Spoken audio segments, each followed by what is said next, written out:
Ayan, good morning mga ka-vlog. Kasi nagigising ko lang, tapos nag-fasting po tayo ng 12 hours kasi kailangan pong magpa-kuha po ako ng aking dugo para po sa aking lipid profile. Hindi ko alam po anong terms dyan. Basta every 6 months po kasi kinukunan po ako ng ate ko ng dugo tapos sa bahay. Tapos siya lang po nagpapacheck sa ospital.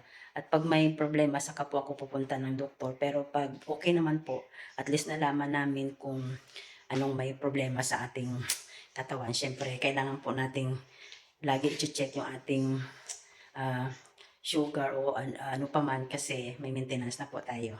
Kaya ayan po, abangan nyo po yung pagkuha niyo po sa akin ng aking sugar, yung aking kidney, yung aking heart, lahat po yan. Kasi yung ate ko po nag-work sa hospital kaya para po makalibre tayo kasi pag sa hospital malaki na po yung bayad. Pero pag siya lang po kumuha ng aking blood, tapos siya lang po nagpapalaboratory, kahit po pa paano naka-free tayo, di ba? Ayan no, mga ka-vlogs.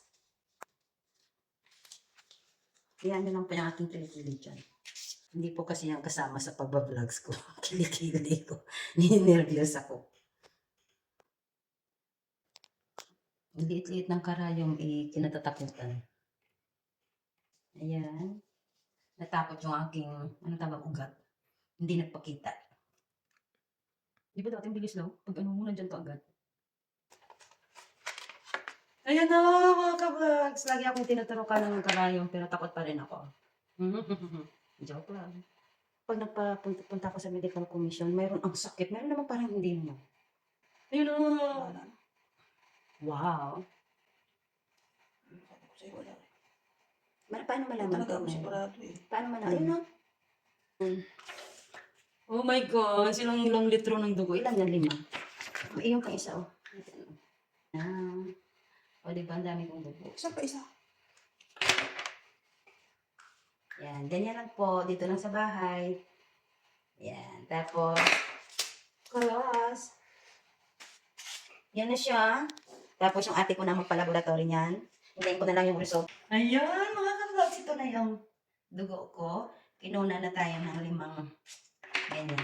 Tapos yung ate ko na yung magpapa-laboratory sa hospital nila. Pag anong resulta, malalaman po natin mamaya.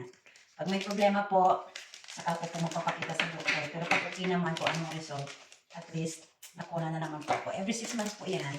Para malaman natin kasi may maintenance na po tayo kaya dapat double check pa tayo. Yan mga ka-vlogs, thank you so much sa pagising, sa umaga, pagsama sa akin. Dahil ngayon kailangan na po natin mag-toothbrush, mag-hilamos. Bye po, thank you so much mga ka-vlogs. Thank you. Maraming salamat po. Ulit po, pakikiusap po ako, paki-follow, subscribe po ako, paki-like po na aking mga videos. At please po, subscribe po kayo sa aking video. Salamat po, maraming salamat. Thank you so much. Bye!